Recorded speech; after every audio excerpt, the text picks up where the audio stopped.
चलिए दोस्त, आज हम बताएंगे अभी जो बिहार में भूमि सर्वेक्षण चल रहा है उसमें एक बड़ा मैटर आता है बंटवारा नामा वाला फॉर्म भरना।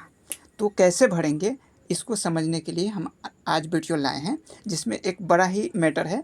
जैसे चाचा मर चुका है, चाचा का भी ज़मीन है, चचेरा भाई का भी ज़मीन है, आपस में बंटवारा कर चुका है, तो वो फिर अपने बंटवारा को अपने नाम कैसे करवाएगा। इसको आमतौर पर हम खिचड़िया बंटवारा भी कहते हैं।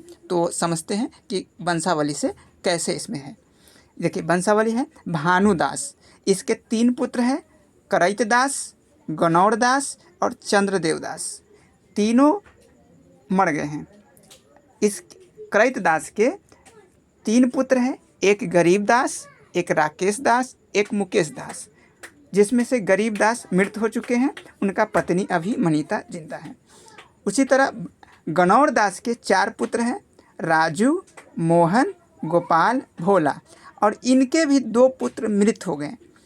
जो बचे हुए हैं राजू और मोहन बचे हुए हैं, और गोपाल भोला की पत्नी अभी उसी के नाम से होगा। उसी तरह चंद्रदेव दास इसमें है, इसके 1 पुत्र हैं, 1 पुत्र भी मृत हो चुके हैं। अब इनके पुत्र 3 हैं जो अभी बचे हुए हैं। तो ये सब का इंक्लूड करके कैसे हम समझते हैं, थोड़ा आसानी से आज हम इसको फिलअप करेंगे। और चलिए हम ले चलते हैं आपको प्लॉट पे, ताकि आपको आसानी से समझ में आए। चलिए ये दोस्त, हम लाए हैं आपका प्लॉट पे। अब इससे समझिए ताकि आपको और क्लियर हो पाएगा। जैसे इसमें आपको हम 3 भाई का नाम बताए थे, करैत दास, गणौर दास, जिसमें इसमें से एक चंद्रदेव है, उसका हिस्सा इसमें नहीं है, वो आपसी बंटवारा में अलग ले चुका है। तो इसमें सिर्फ करैत दास का हिस्सा है और गणौर दास का हिस्सा है। तब पहले ये 2 भाई में बढ़ चुका है, करैत दास और गणौर दास। अब करैत दास के 2 पुत्र, एक राकेश, एक मुकेश, एक और पुत्र थे, आपको याद होगा, गरीब, जो मृत हो चुका है, उसका इसमें हिस्सा नहीं है। अब चलते हैं हम गणौर में। गणौर दास के 4 पुत्र हैं, जिसमें से एक पुत्र राजू है, उसका एक पुत्र मोहन है, उसका इसमें हिस्सा नहीं है। इसका हिस्सा है इसमें सुलेखा, जो गोपाल वाला हिस्सा हुआ, और रानी, जो भोला वाला हिस्सा हुआ, और राजू, ये 3 भाई का हिस्सा है। तो ये अभी जो फॉर्म फिलअप होगा सिर्फ सुलेखा का होगा, ताकि आपको समझने में आसानी हो। चलिए हम भर के दिखाते हैं। देखिए, ये फॉर्म है बंटवारा नामा या उत्तराधिकारी बंटवारा के साक्ष्य के माध्यम से दाखिल खारिज याचिका प्रपत्र। इसको हम फिल करते हैं। देखिए, इसमें सबसे पहले फॉर्म दिया गया है। इस फॉर्म में हम अपना डिटेल्स भरेंगे।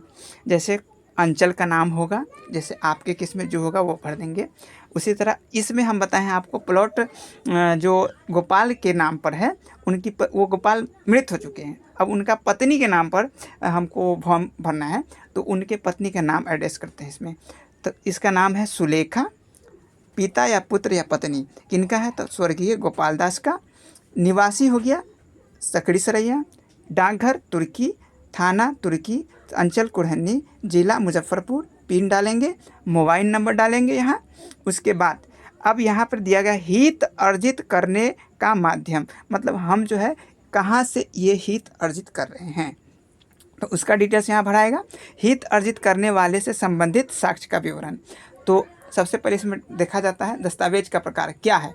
आपको जब बाप दादा या चाचा का ज़मीन मिला है, वो खतियानी है, केवाला है, वो भरेंगे। तो इसमें है खतियानी है, तो खतियानी लिखा गया है। उसका दस्तावेज संख्या लिखा गया है, दस्तावेज दिनांक लिखा गया है, दस्तावेज मूल्य जो आमतौर पर होता है उसमें दे दिया है, वो भर दीजिएगा। उसके बाद निर्गत कहाँ से किया गया है, तो उसका नाम लिखा गया है, निबंधन कार्यालय मुजफ्फरपुर, जिला का नाम है, और पूरा पता है। देखिए, आगे हम भरेंगे इसमें व्यक्ति या पूर्वज, जैसे कि आप कहाँ से लिए हैं, किन के नाम पर था, तो उसका डिटेल होगा। किसी ने ख़रीदा है तो वो खरीदार का नाम लिखेगा। आपके किस में बाप या दादा या चाचा से लिए हैं तो उनका नाम होगा। तो इसके किस में क्या है, करैत दास व गणौर दास व चंद्रदेव दास, तीनों भाई है, तीनों के नाम से खतियानी है, तीनों का नाम एड्रेस होगा। उनके पिता का नाम भानुदास था, भानुदास भरा हुआ है। उसके बाद उसके पिता, मतलब आप जो भर रहे हैं उनसे आपका क्या रिश्ता है, चाचा या पिता। तब पिता भी है और चाचा भी है, इसलिए यहाँ दोनों लिखा हुआ है। जाति क्या है? दास। लिंग स्त्री, मोबाइल नंबर भरेंगे, पता भरेंगे। अगला पेज पर चलते हैं। देखिए यहाँ पर दिया हुआ है दाखिल खारिज हेतु प्रपत्र भूमि का अधिपत्री। जैसे कि जिला का नाम भरा हुआ है, अंचल का नाम भरा हुआ है, हल्का आपके केस में गांव हो सकता है तो इसमें भरा हुआ है सकरी सरैया, गांव का नाम है। फिर राजस्व थाना, आपका थाना कौन सा है तो थाना का नाम भरेंगे यहाँ पर। अब शेड्यूल 1 दिया हुआ है, इसमें पहला हिस्सेदार कौन है, तो जो आमतौर पर जो फॉर्म भरते हैं उसी का पहला भरा जाता है। तो ये सुलेखा भर रही है, तो पहला हिस्सेदार यही भरा जा रहा है। तो पहला हिस्सेदार का नाम हो गया सुलेखा, पिता का नाम स्वर्गीय पति का नाम स्वर्गीय गोपाल, और उनसे क्या रिश्ता है तो पति। जाति, लिंग भरेंगे, फिर मोबाइल नंबर भरेंगे, आधार नंबर भरेंगे और पता भरेंगे।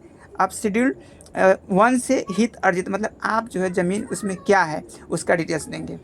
तो इसमें अगर कंप्यूटराइज आपको जमाबंदी संख्या होगा तो भर दीजिएगा, नहीं होगा तो छोड़ दीजिएगा।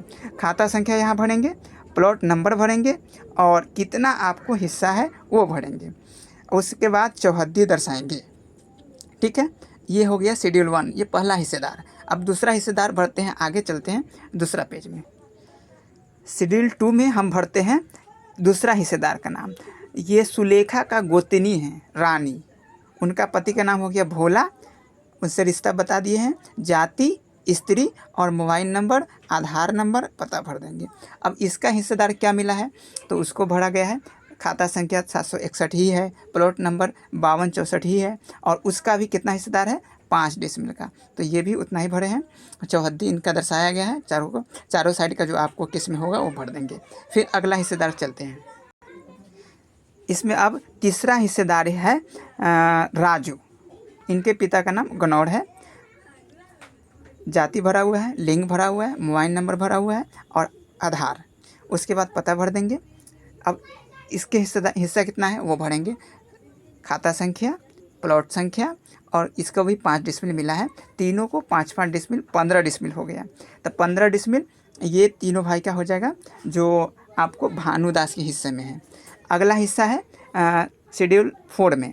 इसमें देखते हैं ये जो है करई दास के बेटा का हिस्सा है, जो एक बेटा का हिस्सा नहीं है, तो ये 2 हिस्सा है, तो दोनों एक ही जगह दर्शा देते हैं।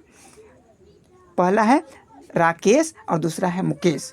इनके पिता का नाम करईदास, रिलेशन बता दिए, जाति बता दिए और लिंग बता दिए, मोबाइल नंबर, आधार नंबर, पता। अब शेड्यूल 4 में जो अर्जित किया गया ज़मीन है उसका डिटेल्स है। तो आप 2 भाई के हिस्सा था, 30 डिसमिल था, तो 15 डिसमिल में वो तीनों भाई और 15 डिसमिल में ये दोनों भाई आएगा। तो इसमें खाता संख्या भरा गया है, प्लॉट संख्या भरा गया है और इसका हिस्सा कितना है 15 डिसमिल। चौहद्दी दर्शा गया है। उसके बाद आगे ये फॉर्म कंप्लीट होता है, उसके बाद शपथ पूर्वक ये बयान कर देगा कि ये जो मैं दे रहा हूँ पूरे हम अपने सत्य दे रहे हैं, कोई दिक्कत हमें नहीं है, आपसी बंटवारा हो चुका है, और सिग्नेचर कर देगी। और इसके बाद एक शपथ पत्र लगा देंगे। शपथ पत्र दिखा देते हैं, ये है शपथ पत्र सुलेखा का। तो सुलेखा का नाम लिखा हुआ है, उनके पति का नाम लिखा हुआ है, मौजा का नाम, थाना का नाम, हल्का, अंचल, उसके बाद जिला, और ये है फिर आगे अंचल पूछा है तो ये भर देंगे टोटल, और उसके बाद थाना संख्या पूछा है 302, वो भर दिया गया है। और ये शपथ में पूरा लिखा हुआ है, एक मरतबा आप पढ़ लीजिएगा।